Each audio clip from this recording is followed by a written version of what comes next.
안녕하십니까, 박사입니다. 1월 17일 약 2만 명의 도시인 그린란드 수도 누크에서는 4천 명의 군중이 행진하며 미국의 합병 계획에 항의했습니다.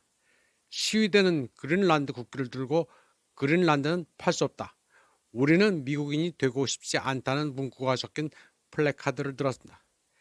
일부 참가자들은 분쟁 해결에 사용되는 지역 전통인 탬버린 춤을 추는 모습도 보였습니다. 그린란드의 옌스 프레드릭 닐센 총리는 우리 스스로가 미래를 만든다고 적힌 팻말을 들고 시위에 참여했습니다. 트럼프는 막무가내입니다. 그는 그린란드가 미국 국가 안보에 필요하다면서 빼앗겠다고 했습니다. 트럼프의 구슬은 그린란드에 중국과 러시아의 그림자가 비친다는 것입니다. 미국이 사전 예방 차원에서 그린란드를 먹겠다는 것입니다. 소위 한국의 보수 우파라는 사람들도 무지멍청합니다. 그런 논리라면 한국도 미국에 갖다 바쳐야 합니다. 미국이 차라리 그린란드를 먹는 게 낫다는 어처구니 없는 소리를 하고 있습니다. 물론 덴마크가 그린란드 원주민에 대해 인권 침해를 많이 하긴 했습니다. 그러나 지금은 자치령으로 멀쩡히 잘 살고 있습니다. 지금 특별히 문제가 있는 것도 아닙니다. 덴마크 수도 코펜하겐에서도 트럼프는 그린란드에서 손을 떼라고 요구하는 시위가 벌어졌습니다. 이스탄불 코치대학의 타릭 시를 아마드는 베네수엘라와 덴마크를 비교했습니다.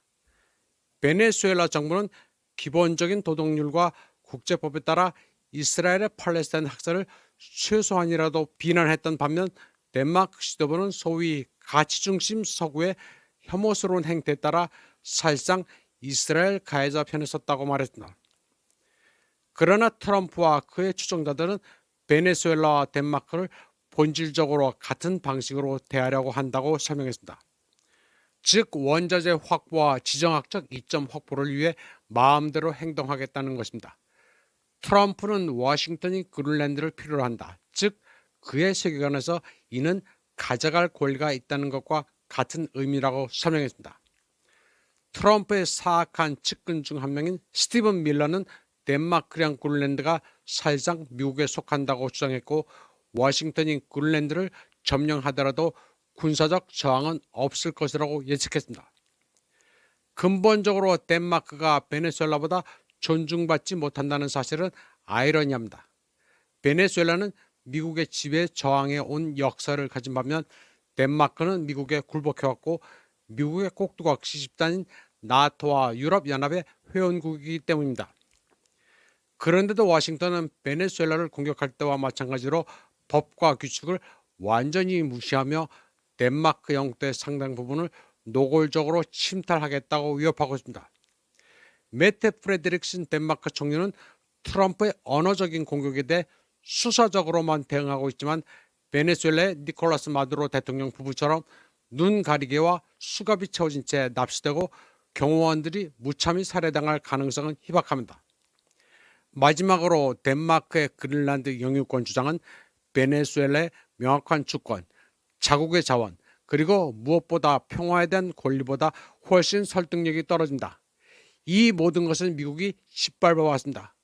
워싱턴이 공식적으로나 법적으로 덴마크 영토인 지역의 상당 부분을 요구하며 넘겨주지 않으면 무력으로 빼앗겠다고 위협하는 것은 대부분의 유럽 국가들이 누려온 글로벌 북부의 특권이 극도로 취약해졌다는 신호입니다. 바로 이런 이유로 일부 유럽인들은 어느 날 갑자기 자신들에게 세계 최악의 폭군과 동맹을 맺고 있다는 사실을 알고 충격을 받았습니다. 예를 들어 명목상의 독일 대통령이자 열렬한 반러시아주의자인 프랑크 발터 슈타인마이어는 미국이 세계를 강도들의 소굴로 만들고 있다고 생각했습니다. 대체로 유럽인들은 미국이라는 주인에게 매서운 압박을 받을 때마다 늘 해오던 대로 분열된 모습을 보였고, 설령 의견 일치가 있더라도 반격보다는 협상을 택했습니다. 물론 협상이라는 말은 이제 EU의 실질적인 독재자인 우르줄라 폰데어라인이 트럼프의 마랄라고 리조트에서 유럽 국가들의 경제를 팔아넘긴 파렴치한 항복을 의미하는 암호가 됐습니다. 다만 팔아넘겼다는 표현은 엄밀히 말하면 정확하지 않습니다. 왜냐하면 그녀는 완전한 항복에 대한 대가로 아무것도 얻지 못했기 때문입니다. 하지만 트럼프에게 공정하게 말하자면 워싱턴이 유럽 국가들의 상대적 특권을 박탈하는 것은 초당적인 움직임입니다. 결국 노르드 스트림 송유관 폭파 사건은 민주당 소속 조 바이든 대통령 재임 시절에 발생했으며, 이는 독일과 유럽연합 전체 핵심 에너지 인프라에 대한 대규모 공격이었습니다.